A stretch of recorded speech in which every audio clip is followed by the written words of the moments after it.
Hello, my name is Kim Tamaska, and this is Managing Referral and Termination. So, today we're going to be going over understanding termination and referrals, going over their definitions. We're going to understand the ethical considerations from the APA and the AASP. We're going to go over assessment before termination and referral. And we're going to take a look at reflecting on the past, our hope for the future, saying our goodbyes, and our own personal reflection as a professional in the field of counseling. So let's get started. So first of all, the definition of termination as used in psychology refers to the mutual ending of services between a client and therapist. This is normally the conclusion of a course of treatment that is aimed at the amelioration or termination of the diagnosed problem. So there are two ways this could go. There could be termination, and that person moves on to another counselor or another mental health professional. Or there can be just be the type of termination where the relationship ends and that person moves on. They move on to their journey down that road of happy destiny. Now, referrals, that's when we send a subject to another physician or organization to allow for management of specific problems. That also refers to the subject being referred. So you may refer this client to another qualified health or mental health professional or another type of professional in another field, depending on what that relationship calls for. So let's talk a bit about our ethical considerations. Interruption of therapy. Now, I know there's a lot of stuff written here, and it's because I wanted to have it directly from the APA, because I think it's important to see the exact verbiage used here. So during interruption of therapy, when entering into employment or contractual relationships, psychologists make reasonable efforts to provide for orderly and appropriate resolution of responsibility for client-patient care in the event that the employment or contractual relationship ends, with paramount consideration given to the welfare of the client or patient. So although I'm not a psychologist, I want to follow these guidelines to make sure that I'm conducting my practice in the most ethical way, obviously. So before these breaks or interruptions in therapy happen, it's really important to think that the number one thing to keep in mind is the welfare of the client or the welfare of the patient if you're a psychologist. And so no matter the reason why the relationship ends, if it's because of an interruption, if it's because of a termination, it's because you need to refer out, that is the most important thing, is that the welfare of the client be at the front and at the foreground of the relationship. The other ethical considerations is when to terminate or to refer. Section 10.10 talks about terminating therapy, and it says, A, psychologists terminate therapy when it becomes reasonably clear that the client or patient no longer needs the service, is not likely to benefit, or is being harmed by continued service. Or B, psychologists may terminate therapy when threatened or otherwise endangered by the client, patient, or another person with whom the client, patient has a relationship. C, except where precluded by the actions of the clients, patients, or third-party payers, prior to termination, psychologists provide pre-termination counseling and suggest alternative service providers as appropriate. So we want to make sure that during our service that the client is continuing to benefit, and if not, that is a proper time to terminate the therapy. And we also want to make sure that this relationship is suitable for the patient or the client, and that it's not interrupting or causing any harm in their own personal life as well. And then we also want to make sure that there's an alternative. If they choose to move on to someone else, or if you think that they can move on to someone else, that's another reasonable reason for termination. Okay, ethical considerations as written by the AASP. 2, boundaries of competence.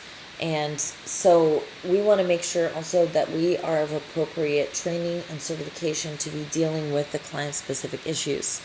And so that means we have to know our limitations. And when we do not have the specific training or certifications to deal with a particular issue that a client might be having, we need to know that that is the appropriate time to refer them out to someone else.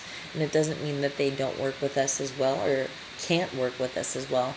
It just means that we are keeping their care at the foreground, that we're making sure that all of their mental health and health needs are being taken care of. 6 is avoiding harm. So obviously, if the person is going to be harmed in any way because of our counseling, that is a reason to terminate the relationship.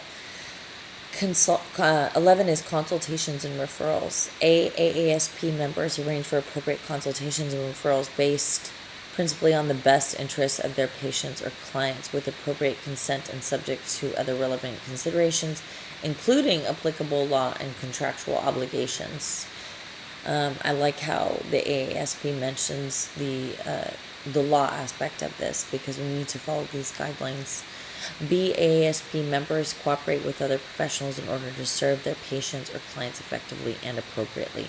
So as you can see, they're similar in both the APA and the AASP, but I like to go by both because both of them have a few things here and there that might be different than one another, and that if you follow them, you really have your bases covered. So let's go over assessing your client before saying your goodbyes. So we're going to take a look back, we're going to take a look ahead, and we're going to talk about saying goodbyes. So looking back, did I help my client work through the fears that they needed to work through when they initially came to see me, or that they're actually dealing with now? Their anxieties in their profession or their sport. Did I help them improve any mental skills, achieve performance goals, work through any traumatic experiences, improve motor skills if we're dealing with sports psychology? Did I help them build their self-efficacy and cognitive skills? These are all different things that we may or may not have been working on with clients. And the important thing to know is that these things are resolved, especially the self-efficacy part. And that are they able to be autonomous at this point without my help? Because that is hopefully the goal from the get-go. Is my client, I want my client to not need me at some point in time. So looking ahead, staying open to growth and change, and does my client have goals and aspirations for the future? And hopefully that is what I'm leaving them with, so that way they can continue on this journey. And I put a little quote here by Dr. Wong. It says, "Life is a journey, not a destination. A worthy life is a journey of adventure, discovery, and service to others." And in saying goodbye, it's important for them to know that the door is always open, and that you actually follow up with them and check in on them. And it doesn't mean, for the rest of their lives I have to call them every week. But I do want to follow up with my clients even a couple weeks out to see how they're doing. And it doesn't mean for the long haul necessarily. It just means that, okay, once I end this relationship, that they know that the door is open, so that if they have something else that comes up in the future, that they can continue on the journey with you, and that will help them move on and help them grow in the future. And ask them if they have any closing statements. Did I cover all the things that we need to talk about here? Do you need a referral for something else? Making sure all those bases are covered. So as counselors reflect on the experience, because us as counselors also have to go through a process as these relationships close.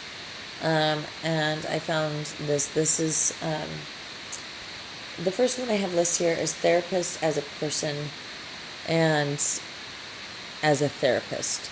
The therapist brings to any therapeutic relationship her personal history and life experience.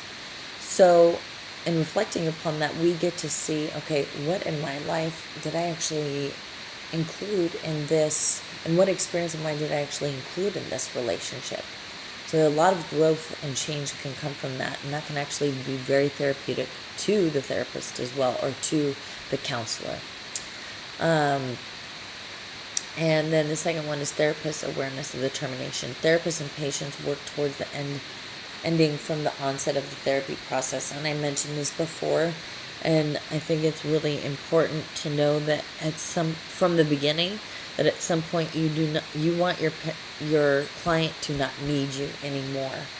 You want them to develop an interdependent relationship with them, where they're going to be able to move on their own. And the third one is development of therapeutic relationship. The development of therapeutic relationship and termination phase would appear to be inseparable process. So it's important to understand that the termination of phase of the relationship is all part of the relationship. So look at it as the big picture. That's part of the story. It's not just therapy. It's therapy, and we know that this relationship is going to eventually be terminated, most likely at some point. For working through termination, whether a bonding or unsettled relationship, they spoke specifically about how they conceptualize that period of ending. And they're referring to that as in therapists. And so as therapists, we also want to reflect upon, okay, during that relationship, what are the times in which I felt bonded with a client, or the times that made me feel uncomfortable. And this will only help us to grow as, however, any of us as individuals end up moving, whether it's to stay as a counselor, as a coach, as a therapist, to reflect on these things. And number 5 is the aftermath. The therapist's journey through termination of therapy with patients appeared to continue after the actual termination of therapy. So that's the last one. And let's move on to the review. So understanding termination referrals, ethical considerations that we discussed through the APA and AASP. We discussed assessment, reflection of the past, hope for the future, and goodbyes, and personal reflection. And I'm going to say on a last note that this, before we say goodbye, it's not about me firing the client or me terminating the relationship. And it is my responsibility as a counselor to make sure that they are on solid footing, and that I'm helping them work through the process as the termination process begins. And that has to be the goal, is eventually get to that place of termination. But it's not just flash in the pan, okay, the relationship is terminated. It definitely, the entire thing is a process, and I have to prepare them for that. So obviously, if they're going through emotional turmoil and separation anxiety with the very thought of this, it's my responsibility to walk them through the process. That's all I have.